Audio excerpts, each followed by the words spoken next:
ড্রামার শুরুতে আমরা অনেকগুলা লোককে দেখি যারা অনলাইনে লাইভ স্ট্রিম করছিল। তখন আমরা ওখানে ছোট একটা বাচ্চা শ্যানকে দেখতে পাই। ও তো লাইভ স্ট্রিম করছিল, কিন্তু ও তো এখানে কান্নার অভিনয় করছিল আর বলছিল আমার বাবার নাম হচ্ছে মিস্টার লিয়েন, কিন্তু উনি একটা ধোঁকাবাজ। কারণ উনি আমাকে আর মমকে ছেড়ে চলে গেছে, যার কারণে এখন আমাদের অনেক কষ্ট করতে হয়। আমার মম তো সারাদিন আমাদের জন্য কাজ করে। এইগুলা বলে ও তো আরো জোরে জোরে কান্না করে। ওর এসব কথা শুনে তো পাশের লোকরা অবাক, কারণ ও যে মিস্টার লিয়ানের নাম বলছে, উনি কোনো নর্মাল পার্সন না। উনি তো একজন অনেক বড় বিজনেসম্যান। এরপর সবাই তো ওদের ভিডিও বাদ দিয়ে ওর ভিডিও করতে থাকে আর অনলাইনে ওগুলো পোস্ট করে দেয়, যার কারণে শ্যান তো তাড়াতাড়ি ভাইরাল হয়ে যায়। এদিকে আমরা মিস্টার লিয়ানের অ্যাসিস্ট্যান্টকে দেখি। উনিও তো শ্যানের ভিডিও দেখতে পাই আর উনি তাড়াতাড়ি মিস্টার লিয়ানকে গিয়ে সবকিছু বলে যে একটা বাচ্চার দাবি করছে যে আপনি নাকি তার বাবা। মিস্টার লিয়ান এটা শুনে বলে এমন লোকদের একটা শিক্ষা দেওয়া উচিত। কিন্তু অ্যাসিস্ট্যান্ট বলে বস, ওই বাচ্চাটা একদমই আপনার মতো দেখতে। যখন আপনি ছোট ছিলেন, ঠিক আছে আপনি নিজেই দেখেন। লিয়ানো তো ওই বাচ্চাটাকে দেখে একদমই অবাক হয়ে যায়। এইদিকে আমরা শ্যানকে দেখি, ওকে তো কিছু লোক বকা দিচ্ছিল আর বলছিল এত মিথ্যা বলতে হয় না, দেখো এখন তোমার কি হয়। তখনই ওখানে অনেকগুলো কার এসে থামে আর ওদের ভিতর থেকে মিস্টার লিয়ান বের হয়, যাকে দেখে ওখানে সবাই তো অবাক হয়ে যায় যে সত্যি সত্যি মিস্টার লিয়ান এখানে এসেছে। লিয়ান তো এখানে আর মায়ের কথাকে জিজ্ঞাসা করে যে তোমার মম কোথায়, আমি ওনার সাথে কথা বলবো। এটা শুনে শ্যান্ত একটা চেহারের উপরে দাঁড়ায় আর বলে কেন, আমি মমের কথা আপনাকে কেন বলবো? বললেই তো আপনি আবার ওনাকে গিয়ে বকা দিবেন। এটা শুনে ওর তো রাগ উঠে, কিন্তু ও শান্ত হয় আর বলে দেখো তুমি যে এসব মিথ্যে কথা বলছো, এইসবের জন্য কিন্তু তোমাকে পুলিশ ধরেও নিয়ে যেতে পারে। ও বলে হ্যালো মিস্টার, আমি পুলিশ টুলিশ কোনো ভয় পাই না, কারণ আমি যা বলছি সব সত্যি বলছি। এটা শুনে ও তোকে জোর করে ওর বাসায় নিয়ে আসে। অ্যাসিস্ট্যান্ট বলছিল এর তো ডিএনএ টেস্ট করারও কোনো দরকার নেই, কারণ এর কথাই বোঝা যাচ্ছে যে মিস্টার লিয়ানি ওর বাবা। লিয়ান তখন একটা ফ্ল্যাশব্যাক মনে করে, যেখানে একদিন ও যখন কোম্পানিতে ছিল তখন ওর ওয়াইফ, যার নাম ছিল জেনি, ওকে একটা মেসেজ দিয়ে বলছিল আমি তোমার থেকে ডিভোর্স চাই। এটা শুনে ও তো তাড়াতাড়ি জেনির কাছে যাচ্ছিল এই বিষয় নিয়ে কথা বলতে, কিন্তু তখনই লিলি নামের একটা মেয়ে ওর সামনে আসে আর ও লিয়ানকে একটা ফটো দেখায়, যেখানে জেনি লাল নামের একটা ছেলের সাথে ছিল। এইটা দেখে ও তোকে ভুল বুঝে নেয় আর বলে হয়তো এই ছেলেটার জন্যই ও আমাকে ডিভোর্স দিতে যাচ্ছে। তো সিন আবারও প্রেজেন্টে আসে আর ওর সন্দেহ হয় জেনির উপরেই, কারণ ও জেনিকে ছাড়া এখন পর্যন্ত কারোর সাথে ইন্টিমেট হয়নি। এদিকে আমরা শ্যানকে দেখি, তখনই ওকে আর মা মানে জেনি ভিডিও কল দেয়, কিন্তু যখনই ওর সাথে কথা বলে তখনই ওখানে লিয়ান আসে আর ও শ্যানের থেকে ফোনটা কেড়ে নেয় ওর মমকে দেখার জন্য। কিন্তু বাটনে চাপ লেগে তো ফোনটা বন্ধ হয়ে যায়, যার কারণে ও তো জেনিকে দেখতে পারে না। কেন বলছিল তুমি যতই চেষ্টা করো না কেন আমার মমের কথা তোমাকে কিছুতেই বলবো না। তো সিন এখানে কাটায়। এরপর আমরা অ্যাসিস্ট্যান্টকে দেখি, ও তো লিয়ানের কাছে আসে আর বলে আমি ম্যাডাম জেনির ব্যাপারে খোঁজ নিয়েছি, উনি এখন অ্যাব্রোডে আছে আর ওনার কোনো বাচ্চাও নেই, তাই আমাদের হাতে এখন একটাই উপায় আছে, ওর ডিএনএ টেস্ট করা। লিয়ান বলে যা করা তাড়াতাড়ি করো। এগুলো বলে ও তো ঘুমাতে যাচ্ছিল, তখনই শ্যান ওর পিছে পিছে যাচ্ছিল ওর সাথে ঘুমানোর জন্য, কিন্তু অ্যাসিস্ট্যান্ট ওকে আটকায়, কারণ লিয়ান কোনো বাচ্চার সাথে ঘুমানো একদমই পছন্দ করে না। কিন্তু শ্যান তো তারপরে জেদ ধরে আর ও সোজা দৌড়ে গিয়ে লিয়ানের বেডের উপরে উঠে। লিয়ান অ্যাসিস্ট্যান্টকে বলে ঠিক আছে তুমি যাও এখান থেকে। এরপর ও তোর পাশে এসে ঘুমিয়ে পড়ে। অন্যদিকে আমরা জেনিকে দেখি, ওর ফ্রেন্ডের সাথে ছিল। তখন ওকে ওর কাহিনী বলছিল যে ওই দিন যখন আমি হসপিটালে চেক আপ করতে গেছিলাম, তখন আমি জানতে পারি যে আমি প্রেগনেন্ট। এটা দেখে আমি তো খুবই খুশি হয়ে গেছিলাম, কিন্তু যখনই আমি লিয়ানকে এই কথাটা বলবো তখনই ওখানে লিয়ানের মা আসে। উনি তো আমাকে একটা ফটো দেখায় যেখানে লিলি আর লিয়ান অনেকটাই কাছাকাছি ছিল। এইটা দেখে ও তো লিয়ানকে ভুল বুঝে নাই, কিন্তু ওর তারপরও বিশ্বাস হচ্ছিল না। যেটা শুনে ওর মম বলে দেখো লিলি আর লিয়ান অনেক আগে থেকে দুজন দুইজনকে চিনতো আর ওরা এখন একজন আরেকজনকে ভালোবাসে, তাই তোমার উচিত ওদের মাঝখান থেকে চলে যাওয়া। জেনি এসব শুনে ওকে কল দিয়েছিল, কিন্তু লিয়ানের মম ওকে আটকায় আর একটা থাপড় মারে। এরপর তো ওকে একটা ডিভোর্স পেপার দেয় আর বলে লিয়ান পাঠিয়েছে। যেটা শুনে ও তো একদমই অবাক হয়ে যায়। ও বলছিল সত্যি সত্যি লিয়ান আমাকে ডিভোর্স দিতে চায় আর ও তো সাইনও করে দেয়। এরপর উনি ওর মাকে বলে আপনি ওকে বলে দেবেন যাতে ও আমার সামনে কখনো না আসে। তো সিন আবারও পেছনতে আসে। তখন আমরা আরো দুইটা বাচ্চাকে দেখি, ছোটটার নাম ছিল লিন আর বড়টার নাম ছিল সান, আর ওরা দুইটাই তো শ্যানের ভাই। লিন বলছিল বাবা ওই ফোনটাকে খোলার ট্রাই করছে, আমাদের কিছু একটা করতে হবে। যেটা শুনে স্যান বলে তুমি কোনো চিন্তা করো না, ওই ফোনটার সবকিছু সিস্টেম আমার কাছে আছে, উনি কখনোই ফোনটা খুলে আমার মায়ের ব্যাপারে জানতে পারবে না। এদিকে আমরা লিয়ানকে দেখি ও তো এই ফোনটা খুলতেই পারছিল না। ও বলছিল এই ফোনটা শুধুমাত্র শ্যানই খুলতে পারবে। অ্যাসিস্ট্যান্ট বলে আমার মনে হয় আপনার আরো একটা ছেলে আছে যে এই সবকিছু করছে, মানে ফোন হ্যাক। ও বলে তুমি কি পাগল হয়ে গেছো, সকাল সকাল এসব কি কথা বলছো? 5 বছরের বাচ্চা হ্যাকিং কিভাবে করতে পারবে? অ্যাসিস্ট্যান্ট বলে কারণ ওরা আপনার বাচ্চা, তাই আপনার মতোই তো ইন্টেলিজেন্ট হবে। ও এগুলো শুনে বলে আমার জেনিকে খুঁজে বের করতে হবে, কারণ ওর কাছে এই সবকিছুর সমাধান আছে। এদিকে আমরা লিনার সানকে দেখি, ওদের কথা তো জিয়া শুনতে পাই। আসলে এই জিয়া হচ্ছে জেনির বেস্ট ফ্রেন্ড, আরও ওর কাছে ওর 3টা বাচ্চাকে রেখে কিছু কাজের জন্য অ্যাব্রোড গেছে। ও তো ওদের সব কথা শুনে রেগে যায়, কারণ শ্যান মিস্টার লিয়ানকে খুঁজতে তার বাড়িতে গেছে। ও বলছিল এখন আমি জেনিকে কি বলবো। তখন ওকে জেনি কল দেয় আর বাচ্চাদের কথা জিজ্ঞাসা করে। ও বলে সবাই ভালো আছে, তুমি কোনো চিন্তা করো না। ও বলে কিন্তু আমি তো এগারো থেকে চলে এসেছি আর কিছুক্ষণের মধ্যে আমি বাসায় এসেছি।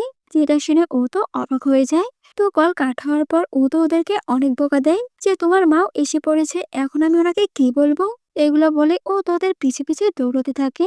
এদিকে আমরা লিয়ানকে দেখি, ও তো এয়ারপোর্টে আসে। তখন জেনি ওকে দেখে ফেলে। ও বলছিল মিস্টার লিয়ান, কিন্তু ওনার সাথে এই বাচ্চাটাকে। ও তো এখানে শ্যানের মুখ দেখতে পারে না, তার আগে ওকে ওখান থেকে পালিয়ে যেতে হয়, কারণ লিয়ান ওকে দেখে ফেলেছে। আর ও তাড়াতাড়ি বডিগার্ডদের পাঠিয়ে দেয় ওকে খুঁজতে। যেটা দেখে শ্যান বলছিল আমাকে মমকে বাঁচাতেই হবে, তাই ও সবার নজর ওর দিকে করানোর জন্য ও ওখান থেকে পালাতে থাকে। এদিকে ওরা তো জেনিকে কোথাও পায় না, কিন্তু আর ব্যাগ পায়। অন্যদিকে দূর থেকে তো জেনি ওকে দেখছিল। ও বলছিল হয়তো এই বাচ্চাটা ওরা লিলি। লিয়ান তো এখানে জেনির ব্যাগ নিয়ে ওখান থেকে চলে যায়। যেটা দেখে ও তো খালি ব্যাগে ওখান থেকে চলে যায়। এইদিকে ওরা শ্যানকে খুঁজতে খুঁজতে ওয়াশরুমের দিকে আসে। এরপর ও যখন ওখান থেকে বের হয় তখন ও সামনে ওকে দেখতে পায়। লিয়ান বলে তুমি এসব কিছু তোমার মমকে বাঁচানোর জন্য করছো না? ও বলে কোন মম, আমার তো ওয়াশরুমে দৌড়ছিল, এজন্যই তাড়াতাড়ি এখানে চলে এসেছি। তাছাড়া আমি এখন বড় হয়ে গেছি, তাই আমার কাউকে নিয়ে ওয়াশরুমে যেতে হয় না। ও বলে হ্যাঁ, যদি তুমি আমার কাছে থাকো তাহলে তোমার মম এমনিতেই আমার কাছে চলে আসবে। এইদিকে চেনি যখন বাসা যায় তখন ওরা 3জন তো ওর কাছে মাপ চায় আর ওকে সব কথা বলে। জিয়া বলে প্লিজ তুমি ওদের দুইটাকে কিছু বলো না, এখানে দোষ আমারই, কারণ আমি ওদের ভালোভাবে দেখাশোনা করতে পারিনি। কিন্তু ওরা দুইটাই তো শব্দ সুদের উপরে নেয়। ওরা বলছিল মম আন্টি তো অনেক ভালোভাবে আমাদের দেখাশোনা করছিল, কিন্তু আমরাই ভুল করে ফেলেছি, যার কারণে শ্যান ওখানে চলে গেছে। সে ওদের কথা শুনে বুঝতে পারে যে লিয়ানের কাছে যে বাচ্চাটা ছিল ওটাই শ্যান। ও বলছিল এখন যদি লিয়ান জানতে পারে শ্যান ওর ছেলে, তাহলে তো ও আমার থেকে ওকে কেড়ে নেবে। এরপর ও ওদের দুইটাকে ওখানেই থাকতে বলে আর ও শ্যানকে খুঁজতে ওখান থেকে চলে যায়। জিয়া বলে দেখো তোমার মম কি বলেছে, তোমরা এখানেই থাকবে, এই বাসা থেকে এক পাও বাইরে দেবে না। এগুলো বলে ও তো জেনের পিছে পিছে চলে যায়। এইদিকে শ্যান আর লিয়ানকে দেখি ওরা তো নিউ বাসায় যাচ্ছিল। তখন লিয়ানকে ওর গ্র্যান্ডপা কল দেয় আর বলে তুমি আমার গ্রেট গ্র্যান্ডসনকে কোথায় নিয়ে যাচ্ছ? লিয়ান বলে দেখো এখন পর্যন্ত প্রুফ হয়নি যে ও আমারই ছেলে। শ্যান তখন চিল্লি চিল্লি বলে গ্র্যান্ডপা প্লিজ আপনি আমাকে আপনার কাছে নিয়ে নিন, কারণ আমার বাবা আমার দিকে এমন ভাবে তাকায় মনে হয় কোনো ড্রাগন তাকিয়ে আছে, আমার অনেক ভয় লাগছে। গ্র্যান্ডপা এটা শুনে বলে দেখো আমার কোনো প্রুফের দরকার নেই, ওই আমার গ্রেট গ্র্যান্ডসন, তাই তাড়াতাড়ি ওকে নিয়ে আমার কাছে আসো। কিন্তু লিয়ান তো ফোনটা কেটে দেয়। তখন শ্যান তো কান্না করে, যেটা দেখে লিয়ান বলে তুমি জানো না একটা ম্যান কখনোই কান্না করে না।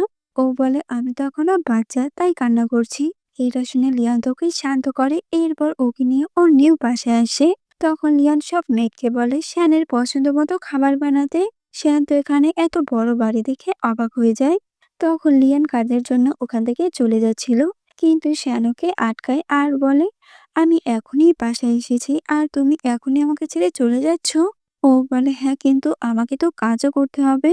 এটা শুনে ও তো রেগে যায় আর বলে কাজ কাজ শুধু কাজ, এত বছর পর আমি তোমার কাছে এসেছি, 4 বছর তো কাজই করেছো, এখন তুমি আমার সাথে থাকবে। অ্যাসিস্ট্যান্ট তো ওদের দুইটা ঝগড়া শুনে হাসতে থাকে। তখন মেড ওখানে আসে আর বলে খাবার রেডি।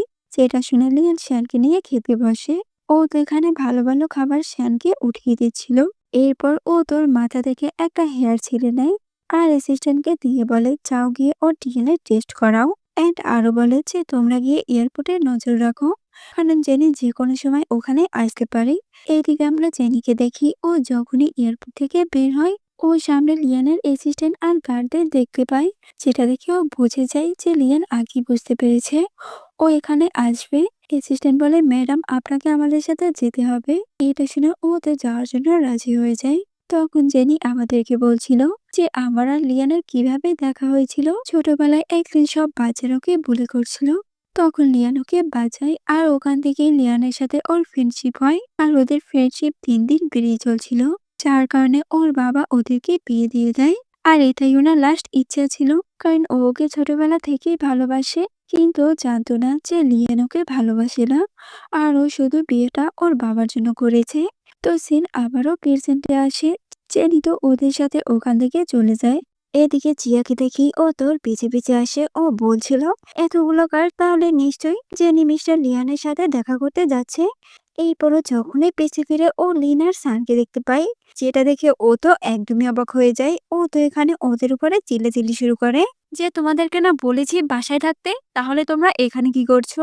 ওরা বলে, আন্টি আমরা আমার মমকে হেল্প করার জন্য এখানে এসেছি, কারণ আমরা জানি এখন শান কোথায় আছে। আমরা ওর লোকেশন ট্র্যাক করেছি। যে এসব দেখে বলছিল, সত্যি তোমরা তো অনেক স্মার্ট আছো। অন্যদিকে জেনিকে দেখি ও তো লিয়ানের সাথে দেখা করতে ওর কোম্পানিতে যায়। ও বলছিল, তুমি আমাকে এখানে কেন আনছো? ও বলে, কেন তুমি জানো না? ও বলে, আজব, আমি কিভাবে জানবো? ঠিক আছে, যদি কথা বলার জন্য কিছু নাই থাকে তাহলে আমি চলে যাচ্ছি। এগুলো বলে ও তো যাচ্ছিল, কিন্তু লিওন হাত ধরে ওকে ওর কাছে আনে। জেনি তো এটা দেখে ওকে একটা থাপ্পড় মারে আর বলে, তোমার লজ্জা করে না আমার কাছে আসতে? কি কি করেছো আমার সাথে? কিছু মনে নেই? ও বলে, আমি কি করেছি? করেছো তো তুমি আমার সাথে। এখন তোমার ভুলগুলো আমার উপরে চাপিয়ে দিচ্ছ।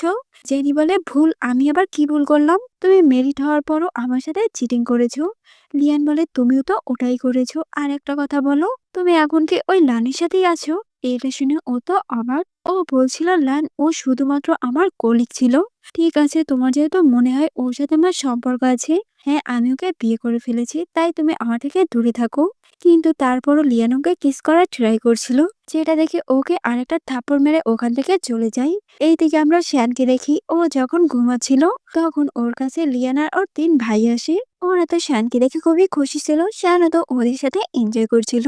তখনই ওখানে লিয়ান আসে। ওকে দেখে ওরা বলছিল, তোমার ফেস দেখে মনে হচ্ছে কেউ তোমাকে ইচ্ছা মতো মেরেছে। এটা শুনে ও তো রেগে যায় আর বলে, তোমাদের সাহস তো অনেক বেড়ে গেছে না, তোমরা আমার সামনে কথা বলতে শিখে গেছো। যেটা শুনে ওরা তিনটাই তো ভয় পেয়ে ওখান থেকে তাড়াতাড়ি চলে যায়। তখন লিয়ান শ্যানকে একটা ফোন দেয় আর বলে, তোমার ওই ফোনটা তো খারাপ হয়ে গেছে, তাই এখন থেকে তুমি এটা ব্যবহার করবে। শ্যানা তো ওই ফোনটা দেখে খুশি হয়ে যায়, কিন্তু লিয়ানের মনে তো অন্য কিছুই ছিল। এদিকে শ্যান যখনই ওই ফোন দিয়ে ওর মায়ের সাথে কথা বলে, তখন লিয়ানও ওই মেসেজগুলো দেখতে পায়। কিন্তু শ্যান এখানে ওর মায়ের সাথে বেশি কথা বলে না, যার কারণে ও তো কিছুই বুঝতে পারে না। এইদিকে জেনি ভাবছিল হয়তো ও আমার বাচ্চাকে বেঁধে রেখেছে, এজন্যই ও এত ভয় পাচ্ছে। তখনই সান ওকে কল দেয় আর বলে, মম আমি শ্যানের লোকেশন তোমার কাছে পাঠিয়ে দিয়েছি। এটা শুনে ও বলে, তোমরা জিয়াকে বেশি জ্বালাবে না আর ভালোভাবে থাকবে, আমি খুব জলদি শ্যানকে নিয়ে আসবো।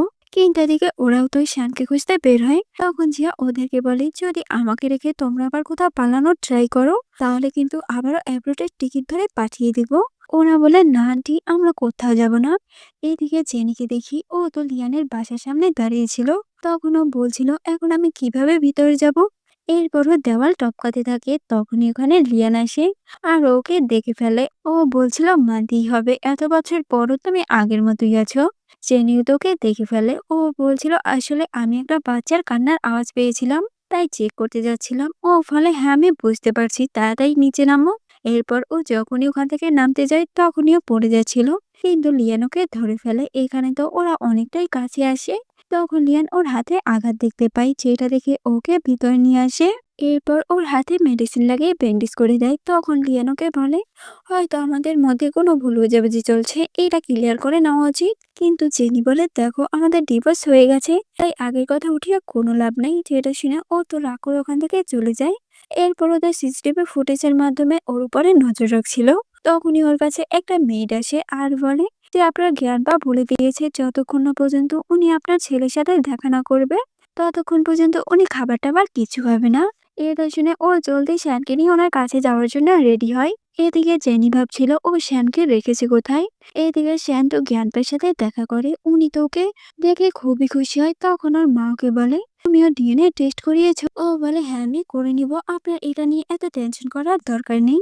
এরপর ও ওনাকে ইগনোর করে ওখান থেকে চলে যায়, কারণ ওর আর ওর মায়ের মধ্যে সম্পর্কটা তেমন ভালো না। এদিকে জেনি তো ওকে পুরো বাসা খুঁজছিল, তখন ওখানে সিসিটিভি ফুটেজের মাধ্যমে তানুকে বলে, মম তুমি এখানে শ্যানকে কোথাও পাবে না, কারণ বাবা অলরেডি ওকে নিয়ে ওনার জ্ঞান পার বাড়িতে গেছে। তো কিছুক্ষণ পর দেখি ওর কাছে লিয়ান আসে আর বলে, তুমি এখানে কি করছো? ও বলে, আমি তো তোমার বাসাটা ঘুরে ঘুরে দেখছিলাম, ঠিক আছে আমি চলে যাচ্ছি। কিন্তু ও তোকে কোলে তুলে নিচে নিয়ে আসে আর বলে, আজ রাতে তুমি এখানেই থাকো, কারণ এখন অনেক রাত হয়ে গেছে আর তোমার এই সময় বাইরে বের হওয়া ঠিক হবে না। তখন অ্যাসিস্ট্যান্ট ওর কাছে আসে আর ওকে বলে, আমাদের সিসিটিভি ফুটেজ কেউ হ্যাক করেছে, কিন্তু আমরা তার লোকেশন বের করে ফেলেছি। ওরা এখন একটা হোটেলে আছে। যেটা শুনে লিয়ান ওর গার্ডদের নিয়ে ওই হোটেলে যায়, কিন্তু ওরা ওই রুমটা চেক করে দেখে ওখানে তো কেউ নেই। এটা দেখে ও তাড়াতাড়ি ওখানে সিসিটিভি ফুটেজ চেক করতে বলে।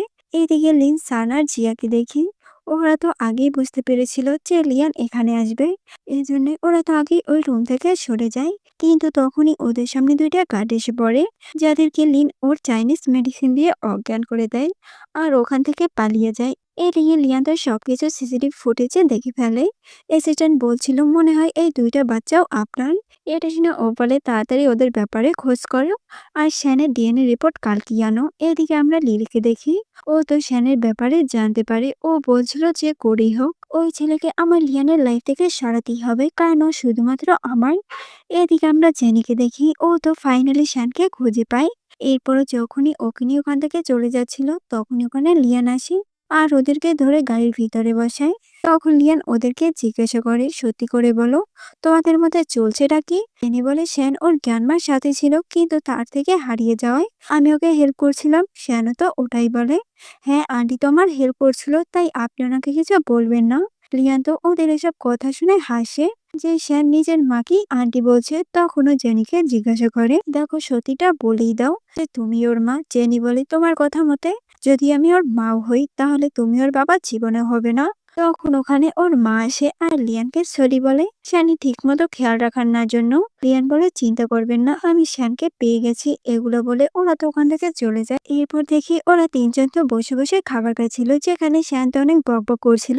ওর কথা শুনে লিয়ান তো হাসে। তখনও অ্যাসিস্ট্যান্টকে ইশারা করে, যেটা দেখে অ্যাসিস্ট্যান্ট তো শ্যানকে নিয়ে ওখান থেকে চলে যায়। লিয়ান বলে, এখন তো সত্যিটা বলে দাও যে তোমার আর শ্যানের মধ্যে কি সম্পর্ক? ও বলে, আমাদের মধ্যে কোনো সম্পর্ক নেই, তাছাড়া খুব জলদি আমি এখান থেকে চলে যাচ্ছি। ও বলে, তুমি এখান থেকে যেতে পারবে, কিন্তু শ্যান এখান থেকে যেতে পারবে না। জেনি বলে, কেন? ও যদি আমার ছেলেও হয়ে থাকে। কিন্তু তুমি ওর বাবা না। লিয়ান বলে, থাক বাদ দাও, প্রথমে তুমি আমাকে এটা বলো যে তুমি আমাকে ছেড়ে চলে কেন গিয়েছো? ও বলে, আমাকে কেন জিজ্ঞাসা করছো? যাও গিয়ে তোমার মমকে জিজ্ঞাসা করো। লিয়ান এটা শুনে বুঝতে পারে যে নিশ্চয়ই ওদের মধ্যে বড় কোনো ভুল বোঝাবুঝি হচ্ছে। ও বলে, দেখো আমি আবারও বলছি, আমার আর লিলির মধ্যে কোনো সম্পর্ক নেই। তুমি ওকে নিয়ে হয়তো আমাকে ভুল বুঝছো, তাই আমি এটা তোমাকে ক্লিয়ার করছি। জিনি বলে, হ্যাঁ আমি সবই দেখছি, ওই ফটো ভিডিও ওগুলো কিছু মিথ্যা হতে পারে না। এগুলো শুনে ওর তো রাগ উঠে। ও বলছিল আমি সবকিছু ক্লিয়ার করি, আর এ আমাকে বিশ্বাসই করে না। এরপর ও তো রাগ করে ওখান থেকে চলে যায়। এদিকে শ্যানকে দেখি, ও তোর বাকি দুই ভাইয়ের সাথে কথা বলছিল। তখন লিয়ান ওকে সিসিটিভি ফুটেজ দেখাচ্ছিল। ও বলছিল এরা লানকে আঙ্কেল বলে ডাকছে, তাহলে নিশ্চয়ই জেনির সাথে ওর মমের কোনো সম্পর্ক নেই, আর ওরা দুইজনও আমার বাচ্চাই হতে পারে। এদিকে আমরা লিলিকে দেখি, ও তো ডক্টরকে টাকা দেয় যাতে ডক্টর লিয়ানকে ফুল রিপোর্ট দেয়। তখন লিয়ানের মমকে ফোন দিয়ে বলে যে আন্টি, ডিএনএ রিপোর্ট মতে শ্যান তো লিয়ানের ছেলে না। এটা শুনে উনি তার সবকিছু লিয়ানের জ্ঞানপাকে বলে, কিন্তু গ্র্যান্ডপার তো বিশ্বাস হয় না। এরপর ওনারা সবাই লিয়ানের বাসায় যায় সব সত্যিটা জানার জন্য। তখন জেনি খেয়াল করে যে গ্র্যান্ডপা কিভাবে শ্যানকে আদর করছে, কিন্তু যখনই ওর মাকে দেখে ওর তো সব পুরানো কথা মনে পড়ে যায়। তখনও সবার সামনে আসে। গ্র্যান্ডপা তো ওকে দেখে খুবই খুশি হয়ে যায় আর শ্যানকে খেলার জন্য ওখান থেকে পাঠিয়ে দেয়। তখন উনি ওকে জিজ্ঞাসা করে যে শ্যান কি তোমার ছেলে? ও বলে, হ্যাঁ। লিয়ান তো এটা শুনে খুশি হয় যে ফাইনালি ও নিজের মুখে স্বীকার করেছে। জেনি বলে, হ্যাঁ ওর বাবা হয়তো লিয়ান, কিন্তু ওকে জন্ম দিয়েছি আমি। তখন আমার পাশে কেউ ছিল না, তাই ওকে কেউ আমার থেকে কেড়ে নিতে পারবে না। গ্র্যান্ডপা তো ওর কথায় মত দেয়। উনি বলছিল, লিয়ান তুমি ওর সাথে অনেক ভুল করেছো, তাই ওর কাছে মাপ চাও। এটা শুনে তো ওর কাছে মাপ চাই। কিন্তু এটাও বলে যে আমাদের মধ্যে যেটা নিয়ে ভুল বোঝাবুঝিটা হয়েছে ওটা আমি খুব তাড়াতাড়ি খুঁজে বের করব। কিয়ানপা বলে তোমার যেমন চায় তুমি করো, কিন্তু আজকের পর থেকে তুমি জেনে লাইফে ঢুকবে না। তো সিন এখানেই কাট হয়। এরপর দেখি লিয়ান তো ফাইনালি ওই ফটোটা পেয়ে যায়, যার কারণে জেনিওকে ভুল বুঝেছিল। এরপর ও তো ওর কাছে যায় আর ওকে ভালোভাবে বোঝাচ্ছিল যে ও শুধু ওকেই ভালোবাসে। কিন্তু জেনি তো ওখান থেকে উঠে চলে যায়। এরপর একটা বার্থডে পার্টি দেখি। আসলে আজকে জ্ঞানপার শ্যানের বার্থডে, তাই একই দিনে পার্টিটা রেখেছে। তখন ওখানে আমরা লিলিকে দেখতে পাই। ওর কাছে তো লিয়ান আসে আর বলে তুমি ডিএনএ রিপোর্টটা চেঞ্জ করে দিয়েছিলে না, দিলেও কি লাভ হলো, পুরো তো হয়ে গেছে যে ওই আমার ছেলে। এটা শুনে ও তো অবাক। তখনই ওখানে শ্যান আর জেনি আসে। এরপর বার্থডে পার্টি শুরু হয়। কিয়ানপা তো সবাইকে তার পার্টিতে আসার জন্য ধন্যবাদ জানায়। লিয়ানো তখন সবাইকে বলে যে শ্যান ওরই ছেলে। এটা শুনে সবাই তো অবাক। তখনই ওখানে লিনার সান আসে। ওরা তো একটা ধোয়া ছাড়ে। তারপর ওরা ওখান থেকে শ্যান আর জেনিকে নিয়ে যায়। কিন্তু মাঝখানে গার্ডরা এসে পড়ায়। জেনি তো ওখান থেকে যেতে পারে না, কিন্তু শ্যান ওদের সাথে চলে যায়। ওরা বলছিল আমরা সবাই এসে পড়েছি, শুধু মমি ওখানে আটকা পড়ে গেছে। তখন ওদের লানের কথা মনে পড়ে। এরপর ওরা লানকে ডাকে আর সব কথা বলে। ও বলে চিন্তা করে না, আমি জেনির কাছে এই বাহানায় যাব যে কোম্পানির বিষয়ে কথা বলতে, এই সুযোগে আমি ওকে ওখান থেকে নিয়ে চলে আসব। এরপর ও তার প্ল্যান মতো লিয়ানদের বাসায় যায় জেনির সাথে কথা বলতে, কিন্তু লিয়ান তো মাঝখানেই বসা ছিল। আমি এখানে আমাদের কোম্পানির বিষয়ে কথা বলবো আর তুমি আমাদের কোম্পানির সিক্রেট শুনে ফেলবে। ও বলে দেখো আমি তোমাকে বাসায় ঢোকার পারমিশন দিয়েছি, এটাই অনেক।